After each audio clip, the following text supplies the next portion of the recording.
So welcome, friends and allies. My name is Shannon Biggs. I'm co-founder of Movement Rights. And thank you for joining me and Movement Rights board chair and global leader Casey Camp Horinek for this first ever Conversations with Gran Gran event. Movement Rights is an Indigenous and women-led nonprofit advancing Indigenous rights, climate justice, and rights of nature. And we'll talk a little bit about that later on. But first, let me introduce Casey. Casey Camp Horinek is a member of the Ponca Nation of Oklahoma. She's a mother, a grandmother, and a great grandmother. She's a true matriarch, a leader for her people. She's the Ponca Nation environmental ambassador. She's a world-renowned activist for Indigenous rights, for climate, for water protection, and the rights of nature. And when she's, of course, as you all know, she's an actor. And when she's not on set or with her large and loving family, she can be found speaking at the United Nations, sometimes getting arrested. Um, I think it's interesting. Of course, she's also this award-winning actor. And so maybe it was meant to be that she would come to portray a matriarch water protector on screen as well. Casey's portrayal of Gran Gran in the iconic Netflix series Avatar: The Last Airbender is a highlight in a long, successful acting career that began in the 1980s in the American Indian Theater Company in Tulsa, Oklahoma. Everyone's grandma on and off the screen. For those of you who watched Reservation Dog, think Cheese's grandma, Gran Gran, and Casey is also a world-renowned environmental activist, speaker, and wisdom keeper. Welcome, Casey. Please tell us a story or a thought about your work as an actor and an activist. Anything you really want to say, and just share a little story. I mean, I know you've shared some with us in the past, so I know there are so many interesting things to say about it, but I'm going to hand the floor over to you. Thank you. And thank you for those nice words. It's always a little bit silly to me to hear myself described from a different perspective than how one sees oneself. So thank you for that, Shannon. I am, as she said, a mama and a grandma and a great grandma and a descendant of those who have kept away for me to be here with you tonight. It's kind of hard to understand exactly how we can talk about acting or activism without putting those two together within the Indigenous perspective.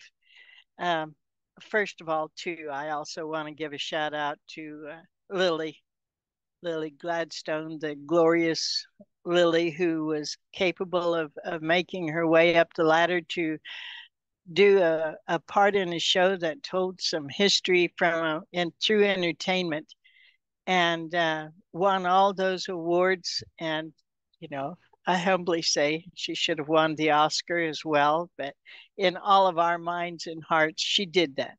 She did that, and we're really proud of how we see this generation of the Lilies and of the people that are parallel to her and lateral to her, that are beginning to pick up this way of storytelling that has been part of the Indigenous way of being for as long as life has been. We have been a people of an oral tradition. And we've also been what is today called activist, which simply means taking care of business, taking care of what life has to offer and trying to make a way for all of those that are coming behind you by utilizing the wisdom of those who have gone before. So when I was a young woman raising my children in the American Indian movement, along with, a huge family, clan, and the Indigenous nation here on Turtle Island, all the Red Power movements begin to culminate with us being able to say, listen to our voices, not just the history books. Pay attention to what you're teaching your children. Let our kids have long hair in school. Our land base is us, and we are the land. Protecting the water. even so far as when I was a young mother here in Oklahoma, we had to fight against the forced sterilization of our women folks in the local Indian health services, which were run by the Army, which had Army doctors that practiced up on us. And I could go on for quite a while about that. But during that period of time, um, a friend of mine called me. His name was Bob Hicks, and he had a foot in the door in LA. He wanted to be able to be one of those to tell the stories. He'd gone to school with my brother and sister, and he had gotten to be the first Native American to be part of the workshop for the American Film Institute, where he developed a movie, a small short movie called Return of the Land, where everything was flipped, where the indigenous people were still the majority here in the what's now called the United States. And we really enjoyed seeing it, where there was a Bureau of White Affairs instead of a Bureau of Indian Affairs. And um, he also worked on a show called The Windwalker Show, and it was a movie that one of my uncles and aunts were background in. And they had tried to put that movie into awards ceremonies and to compete in various film festivals. And they were not allowed to put it into the regular film area. It had to be under foreign films because they spoke Cheyenne. And that seems so wrong to so many of us that we're proud of the work that we saw where natives were beginning to just play natives. And it seemed important to us. So I was invited to give a talk about the hairline of that pie that was in Hollywood, where you have this many of whatever race it is, and then one hairline where Native America was represented. And in doing so, uh, there was a light bulb moment when my son Mikasi played a young 9-year-old with long hair in Black Elk Speaks, which was a theater piece that was being put on in Tulsa. And interestingly enough, here in the heart of Native America, where there's 39 federally recognized tribes, we had people coming in from the East and West Coast to play the natives. If they were brown, they got the parts. And folks like myself, Wes Studi, and others were like, okay, put a tree, a teepee, a drum, two Indians, one over here, and it was kind of funny to us because we thought of acting as fluffy. But when you saw the story being listened to by thousands of people reacting to the Holocaust that happened to us here and in many ways still is, you could see that entertainment was a form that our stories might be listened to even more than the way that we had been doing it. So that was my first dab at acting, and it came through activism. So we occasionally are trying to find that word that means a bit of both, because it's about storytelling. It's about telling true storytelling, not a warped history. So that's how that came about way back when with the American Indian Theater Company. Thank you, Casey. That's awesome. So, just to let everybody know, we do have a little technical difficulty with the chat. So, but the Q&A is working. So, if people can ask their questions there. We'll continue to try and fix the chat so that everybody can jump in. But please ask your questions. Anonymous attendee says, "What asks you, Casey? What was it like being with Appa on the set?" Well, we kind of love each other. That was my first thing. It seems so amazing to be in this storytelling, and my kids and grandkids knew this story much better than I did. At the time that Avatar: The Last Airbender was on in the animation form, I would be like, park the kids in front of the TV to watch it, and then that's time for me to do the dishes and laundry and cook something.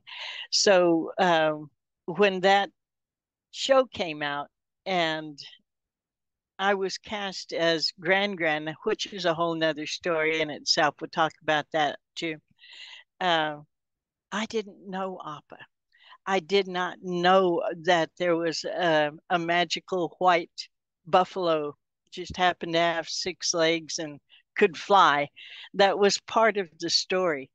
And of course, that fit right in with all the cosmology that we in the plains have about the white buffalo and the magical ways that it guides us. And so I think that finding Appa and being able to watch him fly in what seemed like real time and real him, uh, felt like just more of the magic that I'd heard about from my younger days. And certainly the kids then helped me to understand a little bit more about his character and who he is. I think that interacting just by giving him a hug kind of grounded me in a strange way, because Appa flies, right? But Gran Gran doesn't. Gran Gran stays on the ground in the ice. Yeah. But to go back to just the auditioning process for a person who did not know the story, we were getting ready to go to Scotland to the UN conference on climate change. And I was sent a script to read for this part for a whole different movie. They didn't tell us it was for the Avatar: The Last Airbender. It had a different title for like 2 years before it was released out into the public. And the part that I read for, literally in the breakdown of it, said soccer grandma. So I was supposed to be the grandma that had a grandson that I took care of. And there was a whole dialogue between he and I and this soccer grandma and grandson, just to kind of see how the relationship between the grandma and the grandson could be developed. I learned later. And I almost didn't do it because I was like almost ready to walk out the door. Luggage was in the car. And my son, Jeff, who shoots all of the auditions for me, said, "Come on, Mom. We're just here. It'll only take a minute. Just go over there and stand in the living room, and I'll read that opposite you." And so I was in Scotland at the UN, and the young lady that was with me, whenever I got the call from my agent saying, "You have the part of Gran Gran," and I was like, "Gran Gran? That's not what she was called when I auditioned. It was a whole nother name." And the young lady with me was an Avatar person, and she just grabbed her pillow and stuffed it over her face, and it was like, "Gran Gran, Gran Gran." So I got a clue then who it was, called my kids at home, and they went equally crazy. So it's been fun. It's been fun just being part of this from the get-go. We have so many people who've been also sending in questions and asking about, you know, it's been the number one show in the world. What's that like? That's just, that's so huge to think about how many people in different countries and other cultures are participating in the legacy of this show. And what is it like to be part of something so monumental? I don't I don't feel it. I'm still just sitting out here in the country and enjoying the spring coming and the blossoms growing and seeing the greats and the grands and the kids um, and hearing from them all of the magical things that they feel about this and how they look at it, social media, which I don't do. And well, actually, I do have a place on social media now. Come to find out, my grandson Devin has been uh, holding a place for me on Facebook and Instagram. And so I want to tell everybody, if you haven't been answered directly, it's because this grandma and Gran Gran don't do social media very well. My daughter had to come set up this Zoom for me so I could be with you today. But it feels pretty amazing in other ways, in ways that I can relate to. Again, the words, these labels that are given to us, and they're very nice, but to be called an environmentalist and to be able to travel around the globe, being around other people who are in the place of caring about those very elements that are represented in Avatar, the fire, the air, the water, and the earth. That I can relate to, and that I can understand, and that I can even see playing out in the news every evening. I see those that are the aggressors, that are the ones who feel as if they should control everything. I see those that are protecting their villages, and I see those that are connected to their place of being, whether it be the ice village of the southern tribe, the southern water tribe, or the northern water tribe with what it's doing. I see young people that are fighting the fight that you see the wonderful young actors doing, including the Avatar. And I see elders that are guiding, and I see a unity of those who just want to be able to take care of the earth herself, and how the elements can be used in good ways, and how humans are affecting our abilities. And I do have this desire to do a little water bending, to tell you the truth. Don't we all? Don't we all?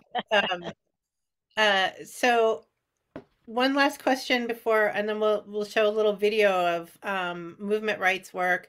The chat is open now, so thanks for your patience, everyone. And questions and answers, please keep sending them in.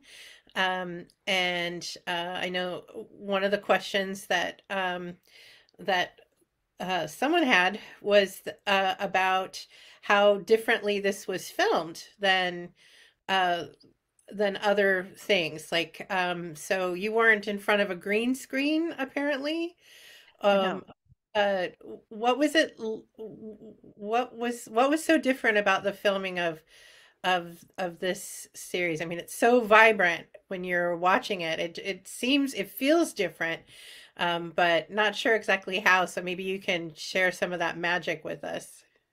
Yeah, I would love to be able to tell you even more about how that's done. I was literally taking pictures and sending them home to try to ask people, what is this that's happening here? Because it was filmed on the largest sound stage that was constructed specifically to do the filming.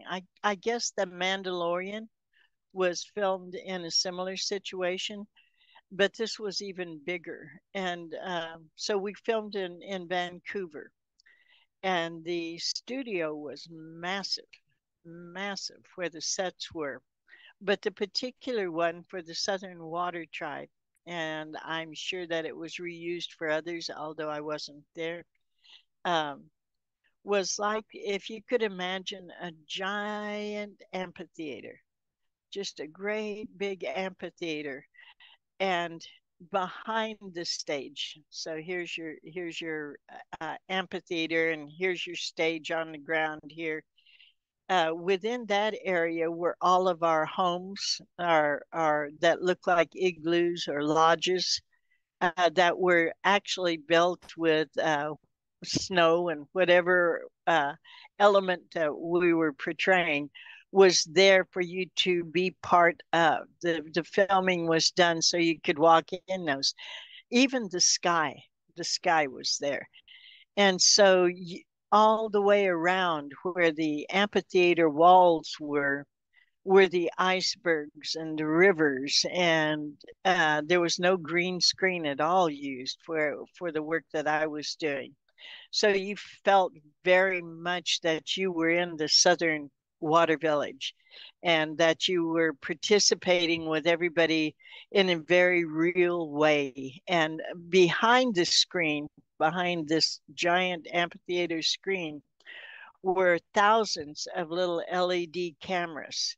And they were projecting onto the screen, from what I've been told, because I sure don't know, these pictures of the land and the icebergs and the sky and whatever else that we might have been able to imagine what the Southern Water Tribe lived in was truly there. We were part of that. And then, of course, sprinkled here and there were directors and makeup and hair and cameras and yeah. But the magic of that wonderful, wonderful, incredible young actor that played Aang, Gordon Comey, was permeated everything. He really is that magical child. That's amazing. Um, in the meantime, we'll go back to some questions. Somebody asks, "Do you have a favorite movie quote that you can share?" I don't know if it's like sort of, are you asking, I'll be back kind of a thing, but somebody would love to relive a Gran Gran moment. So was there a favorite moment of Gran Grans for you? I think that first of all, we're tied to a script. It's very much uh, everything is unionized, and so what the writers put down or what you need to say. But I do remember something that even watching the series is it was when someone said, and I believe it was Gran Gran, but it could not have been, is remember who you are. And I think in so many ways that that is something that I've heard my own mother say, and in reference to being a Ponca woman.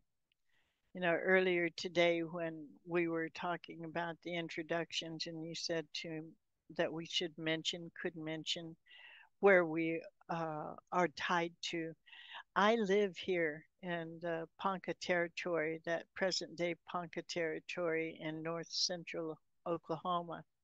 But this land was the land that was occupied by the Wichita people long before the Ponca were forcibly removed to this territory. And I just wanted to remember to acknowledge that.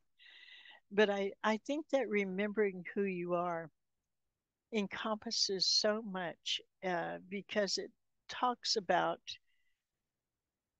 what did your ancestors do to live on the land? What did they do in order for there to be a way for all of us to live today? How was it that when we remember who we are in every direction, every bloodline that makes us who we are, it means much more than remember who you are as an ego, remember who you are as a personality today, but it means remember where you came from. Remember that you have a legacy that you're trying to put into place for something to happen in the future that carries good feelings about it. It's about remembering your own story. I do remember when I was young, of course, my mother, my father, they spoke Ponca, and the ones before them did. And oftentimes, the stories that we heard were stories that were just about remembering who you are. You are the summation of all that ever came before you, and you are the future ancestor. And they used to tell us we won't always be here, so you have to pay attention and listen. Yeah, so that's always struck me, and it may or may not be a grand thing, but this grand grand's feeling it. Thank you. I'm going to try the technology and share the video one more time. If that doesn't work, we can just talk a little bit about rights of nature.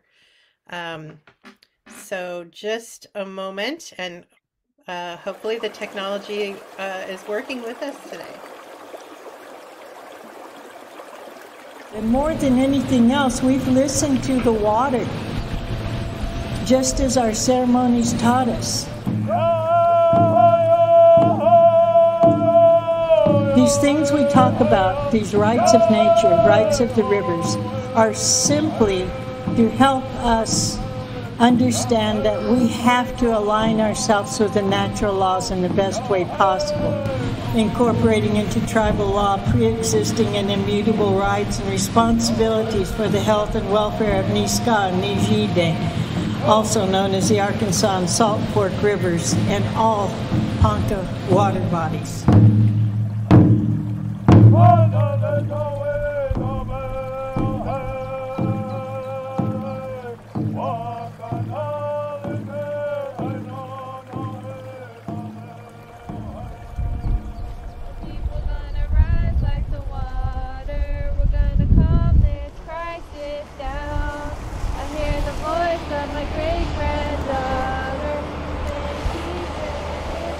Bureau of Indian Affairs put their will over ours and begin to sign away our lands to Conoco, to Phillips 66, to fracking people, to all of those who don't understand as Indigenous people do, that without this water there is no life. They don't think for the generations like ours did. They are killing the lives of their future generations. Help them to become human again. If we do not own the freshness of the air and the sparkle of the water, how can you buy them from us? This kind of lays the foundation of what carbon markets are really about. Not only is this a false solution to climate change, we're actually selling the rights of our forest to corporations, creating a mechanism that allows industry to have say over our unceded indigenous lands. Every single one of those drops of water was here since time immemorial. Your ancestors drank that water, and yet it was coming down from the sky today. Every time you pray with water, every time you drink water, think about what our future generations are going to be. Pray for my sisters, for each of them hold this sacred water within them. May they always be protected. May we find our sisters and may they come home one day. The water and the women are our life givers. Women often are under attack. The intent is to close the womb of the next generation. They take over these motels. They bring methamphetamine. They bring alcohol. They bring fentanyl. That's part of the extractive industry.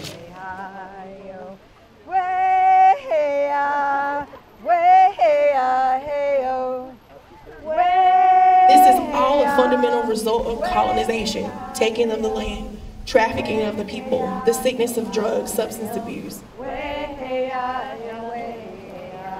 When we were forcibly removed from our home in Nebraska, these two rivers were the reasons that the Ponca were guided to make the journey to this place, not because we chose to, but because there was bullets and bayonets and soldiers at our backs.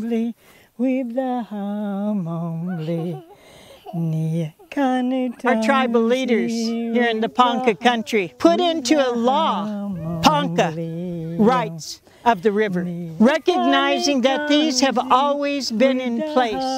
It isn't about just a law. It isn't about just changing something in a courtroom. It's about changing the entire culture to follow Indigenous leadership of how do we live with the earth in balance. I'm just really grateful to be here to reconnect with other women, with other leaders that are doing this work of rematriation. it makes me really think about what else can I do to ensure the safety and the cleanliness of her. I love the water. I love the water so much, and I know she loves me back. Sacred waters, we come to you today. We thank you beyond anything that our hearts can express for the life that you've given us. We pray for our Mother Earth and our Father Sky, that they won't have to continue to suffer as you have, sacred water. Maybe across the river where those mines are being dug, our Earth Mother might be crying. We ask that her tears join our tears today. Tears for the loss of the original ways, of the original peoples of this land.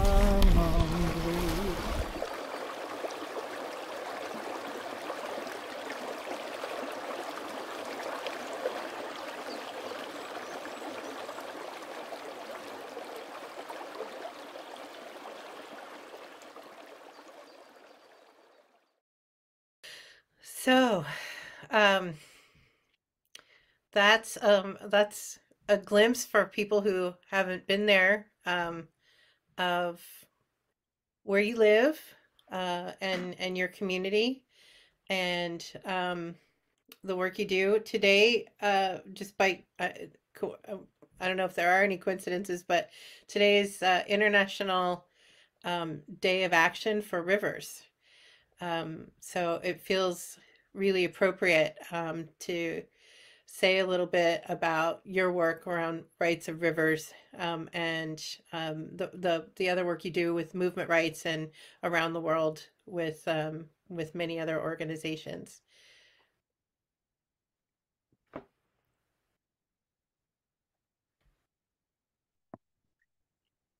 I assume that was a point to jump in. You know, whenever I watch things like that, Shannon, I'm just amazed at the power and the beauty of those of us who have that connection to Mother Earth and to the water, to the air, to those that live with their roots in the ground, and to each other. And I see my beautiful Joy Braun. You know, it just brought back so many memories of different stands that we've taken together. And I was thinking, actually, I was being interviewed earlier today by someone. Earth Day's coming up, and that's always funny too. Earth Day, right? One day. But she said, among other things, she was asking about where we are in terms of hope. And I told her, you know, it's an interesting thing because we recognize that we're on the brink of catastrophic climate change. As a species, we are very, very close to causing a great deal of harm to all living things. And in many ways, we've already done that. But we're also on the brink of healing. And I think we need to bring that into focus stronger and more clearly than we ever have before. Because oftentimes when those of us that do stand in those spaces of understanding that the air is polluted, the fish kills are real, the list of extinction is very real, and I could go on and on, but we also have to always acknowledge that there is a balance in the universe, and that with this thing that they call rematriation, for some of us, you know, there shouldn't be any RE in front of that. Like there shouldn't be an RE in front of resource. Yeah, we've all discussed about that has just been caused by the commodification of the sacred, that we refer to the sources of life as resources, no matter what form they are. But when we begin to change how we look at things, how we look at the, you know, being part of the water tribe or the Fire Nation, or being an airbender. The best airbender I know is the tornadoes that come through here, you know. But that is supposed to be, according to my teachings, a purifying mechanism that has a life of its own. And it is not something to be feared. It is something to acknowledge and respect and be aware of, certainly. But this thing that's happening right now, even for me, having Avatar come out at this particular time when there are wars that we have to acknowledge and try to find the healing points of those rather than focus on only the greed, only the manipulation of the power. But how do we go about the healing next? And it's first by opening our eyes and recognizing that civil society is the power of the earth, the sky, and the waters, and we're personified. We're living beings that are part of nature, and as we've talked about, we are nature protecting itself at this time. So when we see and enjoy days like today, it has to be with purpose and with joy and with forward thinking. And so when I see things like that, I'm very encouraged. I saw my granddaughters and great granddaughters sitting on my lap, and my own little family there among all of the other powerful folks who are just taking it into their hands to say, yeah, that's over. This is now. Thank you. Speaking of the great grandchildren and the grandchildren, um, some of the people who are listening in to us now are watching through the Earth Guardians Youth Convergence that's taking place in Maryland. And so I'm just wondering, what is the message that you or Gran Gran, have, in particular for the young people that are, and young Indigenous people that are coming up now? Yeah, I was talking to 3 of my grandsons 2 days ago, and inside of me, my first thought was to try to teach or to talk to them in a manner that would help them to kind of take hold of themselves and do better.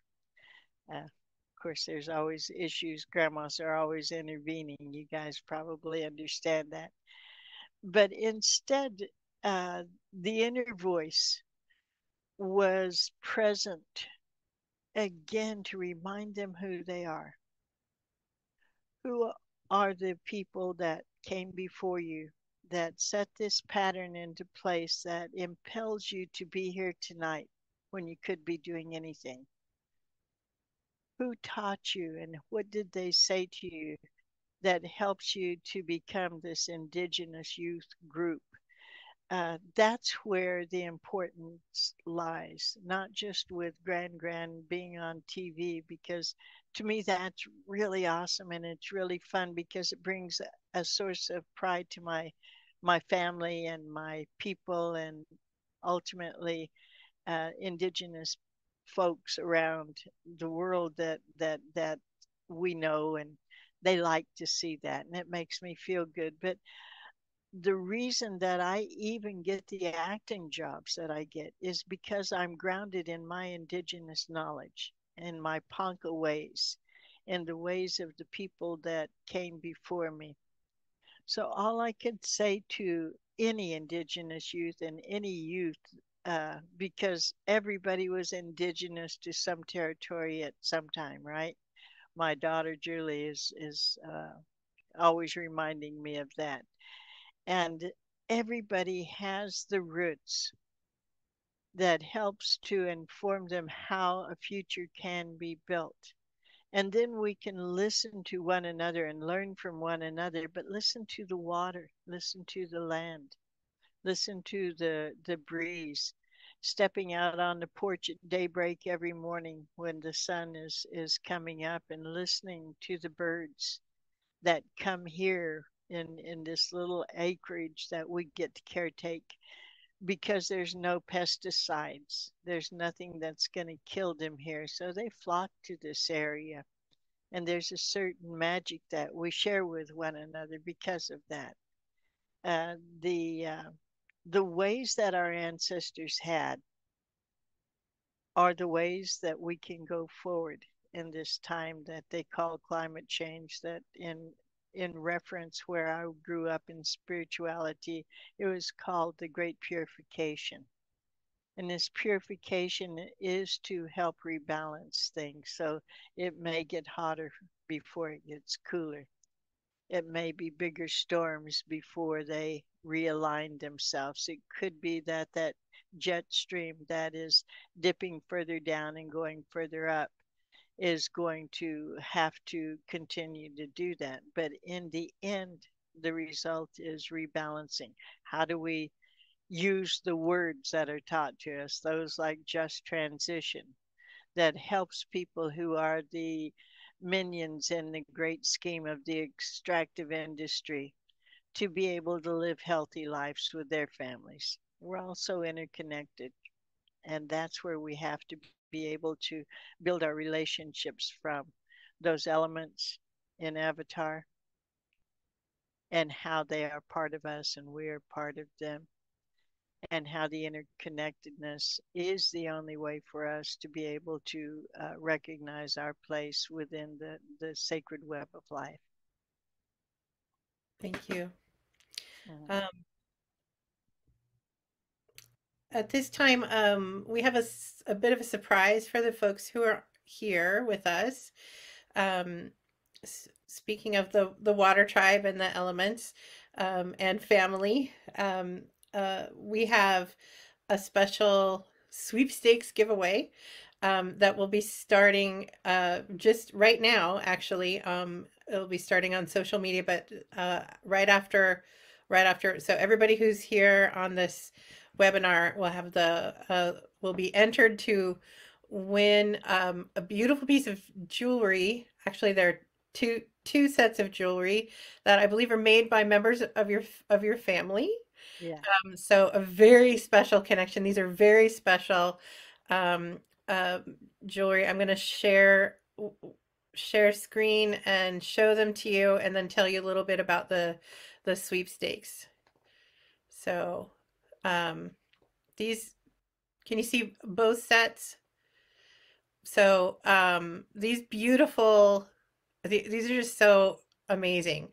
This jewelry, these earrings of the water tribe, and this set of jewelry of the water tribe, that's the earrings and the necklace, are part of fundraising for movement rights, but actually everyone gets a chance to win one of these. Everybody who's here on the webinar today gets a ticket, and anyone on social media that goes to Movement Rights on Instagram can learn how to get a free ticket, but also to purchase additional tickets to win. This is a contest that's going to be open for 1 week. I've just put it in the chat. So the tickets are $5 each donation, or 30 chances to win for $100. Plus, there's, as I said, there's a way to get free tickets as well. So there's a link there in the chat for everybody who's here, and we'll send it out to everybody afterwards. But I think they're just amazing, beautiful, and so special. Who wouldn't want to have a piece of that legacy? And as we are wrapping up now, I just want to ask, one of the things that I loved seeing, Casey, was pictures of you in at the Hollywood premiere, and signing all the autographs for all the fans. And I know there's a joke in there. I saw that you were standing over Sylvester Stallone's star. I know there's a joke in there somehow, some way. But what was the number one question that fans had for you at the premiere, or were excited to learn? Is there going to be a season 2 and 3? That was the biggest question that happened. Everybody was excited to see season 1, and everybody wanted to just know how it felt to be working on a set, the things that we already talked about. But already it was like, is there going to be a season 2 or 3? Because season 1 did not completely wrap up everything. And so we were all gratified to hear last week, yes, there is going to be a season 2 and 3. I don't think Gran Gran's in 2, but I believe she's in 3. And I'll look forward to getting to see all the young people again and see how Appa's doing. And we'll talk about Stallone another time altogether.